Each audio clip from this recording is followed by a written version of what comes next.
ආයිබෝවන් කියලා පිළිගන්නවා අපේ මේ කතාබහට. ආයිබෝවන්. හරි. අපි අද බලන්න යන්නේ මූලාශ්‍ර කිහිපයක්. එකක් තමයි ආතාර්ථ නාලිකාවේ හබරණ මහා සෙල්ලිපිය ගැන කරපු වීඩියෝ එක. ඔව්. ඊට පස්සේ දානිගල කන්ද ඒකේ තියෙන අභිරහස් වගේම අර පිටසක්වල සම්බන්ධ කතා ගැනත් සිංහලපීඩියා, රෝ මීඩියා, ලංකාදීප වගේ තැන්වල පළවණු ලිපි තියෙනවා. අන්තිමටම මෙක්සිකෝවේදී පෙන්නපු අර අමුතු මමී ගැනත් පොඩි කතාවක් තියෙනවා රට.lk එකේ. ඔව් අර සිද්ධිය. ඉතින් මේ ඔක්කොම අරගෙන අපි මොකද්ද ඇත්තටම හොයලා බලන්න යන්නේ. ඒක තමයි අපේ අරමුණ තමයි මේ තොරතුරු හරහා හබරණ පැත්තේ තියෙන අර ගැඹුරු ඉතිහාස කතාව ටික කවුස්සන එක. දානිගල කන්ද වටේ තියෙන කතා ඊවයි ඇත්ත නැත්ත ඒ වගේ මේක තියෙන පුරාවිද්‍යාත්මක පැත්තත් බලන එක. අනිවාර්යෙන් අර පිටසක්වල ජීවීන් ගැන එන අලුත් කතා දිහාත් පොඩ්ඩක් ਵਿਚාරශීලීව බලන්න ඕනේ නේද? ඔව් ඒකත් වැදගත්. එනම් අපි මුලින්ම හබරණ සෙල්ලිපියම පටන් ගමු නේද? යථාර්ථ වීඩියෝ එකේ කියන විදිහට මේක හරිම ලොකු සෙල්ලිපියක්ලු. හිරිවඩොන්න පැත්තට සම්බන්ධයි කියලාත් කියනවා. ඔව් ඇත්තටම ඒකේ විශේෂ කාරණා කිහිපයක්ම තියෙනවා. බුදුදහම රහතන් වහන්සේලා ගැන වගේම අර නාගගිනි වගේ යෙදුම් එහෙමත් තියෙනවා. සමහර වෙලාවට නාග ගෝත්‍රික සම්බන්ධයක් ගැන ඉඟියක් වෙන්නත් පුළුවන්. ඒක රසවත්. තව තියෙනවා අර අග්නි සූත්‍ර, රාජ සූත්‍ර වගේ නම් වලින් සූත්‍ර ගැනත් සඳහන් වෙනවා. ඒ වගේම ශාක්‍ය බීල කියලා කියනව නේද? ශාක්‍ය වංශය ගැන. ඔව්. ඒකෙන් පේන්නේ ඒ කාලේ තිබ්බ සමහර විට අදට වඩා වෙනස් විදිහේ බෞද්ධ සම්ප්‍රදායක් ගැන වෙන්න පුළුවන්. හරි. අර අකුසල දහම රැක ගැනීම ගැනත් කියවෙනවා කිව්වා නේද? ඒ කියන්නේ සමහර විට ඒ කාලේ ධාමට එක දේවල් මිශ්‍ර වෙමින් තිබුණද දන්නේ නැහැ. ඉතින් අර මුල් ඉගෙනවීම ආරක්ෂා කරගන්න එකේ වැදගත්කම ගැන කියවෙනව වෙන්නේ නැති. ඒක හිතනවට වඩා ගැඹුරු කතාවක් වගේ. හරි. එනවා හබරණින් අපි යමු දානිගල පැත්තට. මූලාශ්‍ර කිහිපයකම මේ ගැන තිබුණා. ඔව් දානිගල. පොළොන්නරුව කිට්ටුව කන්දේගම පැත්තේ තියෙන්නේ.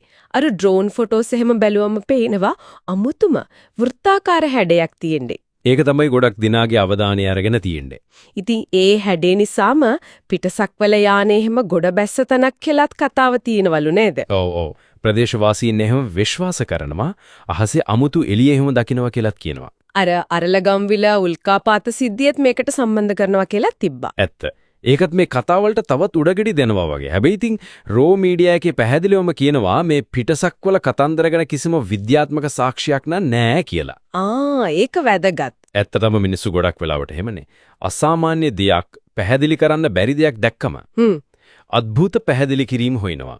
ඒක ස්වභාවිකයි. ඒත් එක්කම කන්ද නගින එකත් ලේසි නෑ වගේ නේද? වනාලිය එහෙමත් ඉන්නවා කියනවා. අභියෝගයක්. ඒ ජනප්‍රියයි කඳු නගින අයට. හරි. ওই ජනප්‍රවාද පත්තකින් තිබ්බොත් පුරාවිද්‍යාවෙන් මොනවද මේ දානිගල ගැන කියන්නේ? අර පැරණි නම් මෙහෙම තිබිලා තිනව නේද? කොට්ටිආරම් පත්තුව වගේ. හරියටම. ඒක පැරණි ආරාම සංකීර්ණයක් විදිහට තමයි හඳුනාගෙන තියෙන්නේ. ආරාම සංකීර්ණයක්. ඔව්.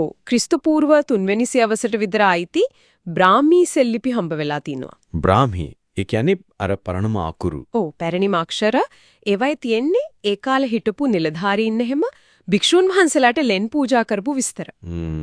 තව මොනවාද හමු වෙලා තියෙන්නේ? කන්දේගම ලෙනේ තිබිලා තිනවා සැතපෙන බුදු පිළිමේක නටබුන්. දැන් ඉතින් නිදන් හුරුන්ගෙන් එහෙම හානි වෙලා. අපරාධේ. ඒ වගේම ඊටත් වඩා පරණ අර ප්‍රාග් ඓතිහාසික යුගයට ආйти කියන ලෙන් කුරුටු චිත්‍රත් තියෙනවා. ඒ කියන්නේ මිනිස්සු ගොඩක් ඉස්සරින් ඉඳලම ওই ප්‍රදේශයේ ඉඳලා තියෙනවා. ඔව්.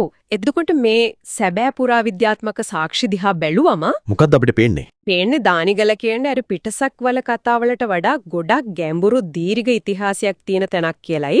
බෞද්ධ ආරාම ඊටත් කලින් ඉඳන් මානව පැවැත්ම ඒ වගේ දේවල්. අර රෝ මීඩියා එකේ නාග සම්බන්ධයක් ගැනත් පොඩි ඉංගියක් තිබ්බ නේද? හබරණ සෙල්ලිපියේ නාග කතාවත් එක්ක ගැලපෙනවද දන්නේ ඒක මතයක් විතරයි මූලාශ්‍රයේ තියෙන්නේ. සම්බන්ධයක් කියන්න පුරුවන් නැති වෙන්නත් පුළුවන්. ඒක හරියටම කියන්න අමාරුයි. හරි. එතකොට දානිගල අභිරහස් වලින් නම් අපි යමු අර මෑත කාලීන ජාත්‍යන්තර සිද්ධියට. රාටා LK එකේදී මෙක්සිකෝවේදී ජේමි මවුසන් කියලා කෙනෙක්. පිටසක්වල මමී කියලා දෙකක් පෙන්නුවා නේද? ඔව්. අමුතුයි අර ඇඟිලි 3 වගේ පෙනුම හරි අමුතුයි. ලොකු සද්දයක් ගියා ඒක ගැන. එතකොට ඇත්ත කතාව මොකද්ද? ඒවා ඇත්තේවාද? නෑ. රාට LKK වගේම අනිත් තැන්වලත් විද්‍යාඥයෝ අධිකරණ වෛද්‍ය විශේෂඥයෝ එහෙම පැහැදිලිවම කියලා තියෙනවා ඒවා ව්‍යාජයි කියලා. ව්‍යාජයි. ඒ කියන්නේ හදපුවා. ඔව්. මිනිසුන්ගේ සත්තුන්ගේ යටකටු එකතු කරලා සමහර විට peeru පැත්තෙන් හොරෙන් ගෙනාපු පරණ මමී වෙනස් කරලා හදපු ඒවා කියලා තමයි නිගමනේ. මෙක්සිකානු විශ්වවිද්‍යාලයත් අර මවුසන්ගේ කතා ප්‍රතික්ෂේප කරලා තියෙනවා. ඒ කියන්නේ මේකත් අර ව්‍යාජ විද්‍යාව පැතිරෙන විදිහට උදාහරණයක්. හරියටම. දානිගල තියෙන නියම පුරාවිද්‍යා සාක්ෂි එක්ක බැලුවම මේ වගේ සංවේදී කතා ගැන කොච්චර පරිස්සම් වෙන්න ඕනේද කියන එක පේනවා. මූලාශ්‍ර හරියට බලන්න ඕන. එහෙනම් අපි මේ කතා කරපු ටික එකතු කරලා බැලුවොත් හබරණ සෙල්ලිපියෙන් මතුවෙන ගැඹුරු ඉතිහාසයක් තියෙනවා. ඔව්. දානිගල කන්ද කියන්නේ එක පැත්තකින් අභිරහස් ජනප්‍රවාද අනිත් පැත්තෙන් සැබෑ පුරාවිද්‍යාව කැටි වුණ තැනක්. ඒ වගේම අර නූතන පිටසක්වල සාක්ෂි කියන ඒවා දිහා බොහොම විමසිල්ලෙන් බලන්න ඕන කියන එක. ඔව්. ඒ වෙනස හඳුනා ගන්න එක වැදගත්.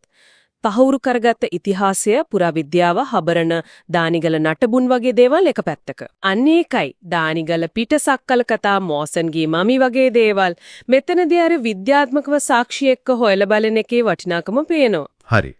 අවසාන වශයෙන් මට හිතෙන දෙයක් ඔය පිටසක්කල කතා හැම අපේ හිත ඇද ගන්නවා තමයි පරිකල්පනය අවුස්සනවා. ඇත්ත. හැබැයි හබරණ දානිගල වගේ තැන් වලින් හම්බ වෙන මේ පොළොවේ තියෙන තහවුරු වෙච්ච ගැඹුරු මානව ඉතිහාස කතාව.